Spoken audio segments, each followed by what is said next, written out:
ဗုဒ္ဓဘာသာနဲ့အခြားဘာသာများနဲ့အဓိကကွာခြားချက်များကိုအရှင်ဘုရားရှင်းပြပြီးတော်မူပါဟုတ်ပြီဗုဒ္ဓဘာသာနဲ့တခြားဘာသာအဓိကကွာခြားချက်ကလူတွေဘာကြောင့်ဖြစ်ရတယ်လဲဆိုတဲ့လောကကြီးကဘာကြောင့်အခုလိုဖြစ်ရတယ်လဲလူချင်းတူပါလေတယောက်နဲ့တယောက်ဘာကြောင့်ကွာခြားနေတယ်လဲဒီဖြစ်ပေါ်နေတဲ့အခြေအနေတွေကိုကြည့်ပြီးအကြောင်းရှာတဲ့အခါမှာကွာခြားသွားတယ်လူဘာကြောင့်ဖြစ်ရတယ်လဲကဘာကြီးဘာကြောင့်ရှိနေရတယ်လဲဆိုတာတွေကိုတချို့ကဘလို့ဖြေထုတ်တော့ဆိုတကုရှင်ကြီးဖန်ဆင်းလို့ဆိုတဲ့အကြောင်းကိုသူရှာတယ်မှန်ပါဗျာတကုရှင်ကဖန်ဆင်းတယ်ဆိုအဲ့ဒါကိုရှင်းတော့တဲ့ဣတ္တရနေမာနဝါဒလို့ခေါ်တယ်မှန်ပါဗျာဣတ္တရဆိုတာကဘာကြီးကိုစိုးမိုးအုပ်ချုပ်နိုင်တဲ့တကုရှင်ကြီးကနေမာနသူ့စိတ်တိုင်းညဖန်ဆင်းလိုက်တယ်မှန်ပါဗျာဖန်ဆင်းလိုက်လို့လူတွေနဲ့တက်ရှိတက်မဲ့အရာတွေကပေါ်ထွန်းလာတယ်လို့သူတို့ယူဆတယ်မှန်ပါဗျာအဲ့ဒါအကြောင်းရှာတာပဲဖြစ်တယ်မှန်ပါဗျာနောက်တစ်ခုကဒါတွေက accident အကြောင်းမရှိဘဲနဲ့သူကသူဖြစ်လာတာပါလို့ဖန်ဆင်းရှင်ဝါဒကိုလက်မခံတဲ့ပုဂ္ဂိုလ်တွေကအကြောင်းမဲ့ဝါဒပဲဆိုပြီးအဟိတုကဝါဒဆိုတာအကြောင်းရှာတော့အဲ့ဒီကလည်းဘာသာတစ်ခုဖြစ်လာတယ်နောက်တစ်ခုကတော့အတိတ်ကိုပုံချတယ်ခုနပုဗ္ဗေကတာဟိတုဝါဒဆိုပေါ်လာတယ်ဘာပဲဖြစ်ဖြစ်အတိတ်ကလုပ်ခဲ့လို့ဖြစ်တာဆိုပြီးတော့အတိတ်ကိုပုံချတဲ့ဝါဒလည်းပဲ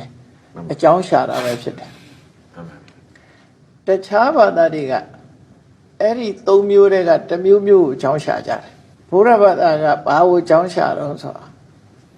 ကံနဲ့ကိလေသာပေါင်းစပ်လို့လောကကြီးကဖြစ်ထွန်းလာတယ်မှန်ပါဗျာအဲ့တော့ဘုရားရဲ့အယူဆဟိုပြောချက်အရာဆိုလို့ရှိရင်အဓိကအကြောင်းရင်းကကံနဲ့ကိလေသာမှန်ပါဗျာထိုကံနဲ့ကိလေသာအပြင်မှာရုပ်ကိုဖြစ်စေတတ်တဲ့ကံစိတ်ဥတုအာဟာရဆိုတဲ့အကြောင်း၄မျိုးမှန်ပါဗျာနန္တရားကိုဖြစ်စေတတ်တဲ့အာယုန်နဲ့ဝဋ္ထုစတဲ့အကြောင်းတရားတွေကအမျိုးမျိုးမှန်ပါပဋ္ဌာန်း24ပစ္စည်းမှာဆိုရင်အကြောင်းပေါင်း24မျိုးမှန်ပါဗျာပရိစ္ဆသမုပ္ပါဒ်မှာဆိုရင်အကြောင်းအကျိုးတွေကိုမြတ်စွာဘုရား12မျိုးထိအောင်စကားလုံးသုံးပြပြီးတော့ဖော်ပြထားတယ်မှန်ပါအဲ့ဒီအကြောင်းတရားရှာတဲ့ပုံမှာအဓိကကွဲပြားခြားနားကြတယ်အဲ့ဒီအကြောင်းတရားရှာတဲ့နေရာမှာဘယ်ဟာကြောင့်ဘာကြောင့်ဖြစ်တယ်လို့ဆိုတဲ့နေရာဒီအကြောင်းရှာတဲ့နေရာအဓိကကွာခြားပြီးတော့ကွာခြားပုံကတော့ဘုရားကဣတ္တရနေမာနသာဝရဘုရားတကုရှင်ဖန်ဆင်းလို့ဖြစ်တယ်ဆိုတဲ့အချက်ကိုလည်းလက်မခံဘူးပြောစရာတွေဝေဖန်စရာတွေအများကြီးရှိတယ်အကြောင်းမဲ့ဖြစ်တယ်ဆိုတာလည်းလက်မခံဘူးအကြောင်းရှိတယ်အတိတ်အကြောင်းတစ်ခုတည်းကိုပဲပုံချတဲ့ဝါဒမျိုးလည်းလက်မခံဘူးတကယ်ကတော့အကြောင်းဆိုတာမျိုးမျိုးရှိတယ်အတိတ်ကအကြောင်းလည်းပါမယ်ပစ္စုပန်အကြောင်းလည်းပါမယ်အဲ့ဒီအကြောင်းတွေကြောင့်သာလျှင်တတ္တလောကကြီးနဲ့ဩဃတလောကကြီးကဖြစ်ထွန်းနေတာလို့မြတ်စွာဘုရားရှင်းပြတယ်အဲ့တော့အကြောင်းအကျိုးရှာတာချင်းကြွားချတယ်လို့သူတို့ပြောနော်ဘုံဘုံခုနကမင်းခဲ့တဲ့ကံနဲ့ကိလေသာဆိုတာကံဆိုတာဘာပါလဲကိလေသာဆိုတာဘာပါလဲရှိကံဆိုတာလူတွေရဲ့ intention နဲ့ပြောလိုက်တဲ့အရာနဲ့ပြုလုပ်လိုက်တဲ့ကိစ္စကိုကံလို့ခေါ်တယ်မှန်ပါဗျာ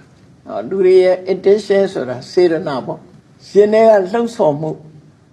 ရှင်ထဲကလှုပ်ဆော်တဲ့စေတနာလေးဟာအဓိကဖြစ်လို့သူ့ကိုကံလို့ခေါ်တယ်မှန်ပါဗျာစေတနာဟံဘိက္ခွေကမ္မဝရမိလို့ပြောဆိုကြပြီမဲ့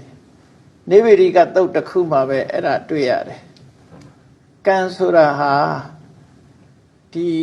စိတ်မှာဖြစ်ပေါ်နေတဲ့ရည်ရွယ်ချက်တွေလှုံ့ဆော်ချက်တွေအလုံးကိုကံလို့ဆိုနိုင်တယ်ပေါ့နော်ကမ္မပစ္စည်းမှာကြည့်လိုက်လို့ရှိရင်စေရနာကိုကံလို့ခေါ်ခဲ့တယ်ပဋ္ဌာန်း24ပစ္စည်းမှာဘုရားကမ္မပစ္စည်းဆိုတာစေရနာကိုအဓိကထားပြီးဟောတာ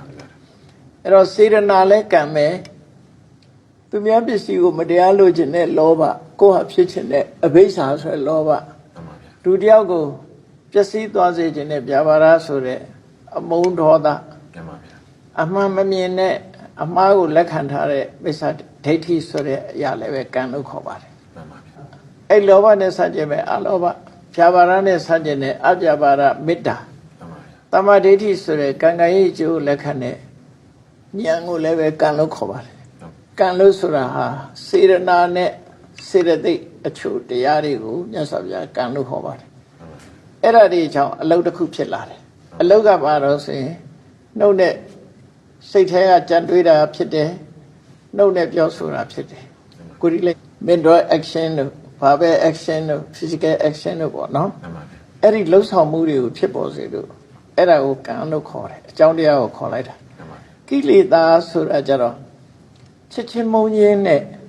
ရှင်တွဲလာတဲ့ဖြစ်ပေါ်လာတဲ့ရှင်ထဲမှာပူလောင်စေတတ်တဲ့အရာနဲ့စိတ်ကိုညှဉ်းနှွမ်းသွားစေတတ်တဲ့တဘာဝတရားတွေကိုအကုသိုလ်တရားတွေကိုကိလေသာလို့ခေါ်တယ်နော်ပြောမယ်ဆိုရင်လောဘတို့ဒေါသတို့မောဟတို့မာနတို့ဒါတွေကိုကိလေသာလို့ခေါ်တာနော်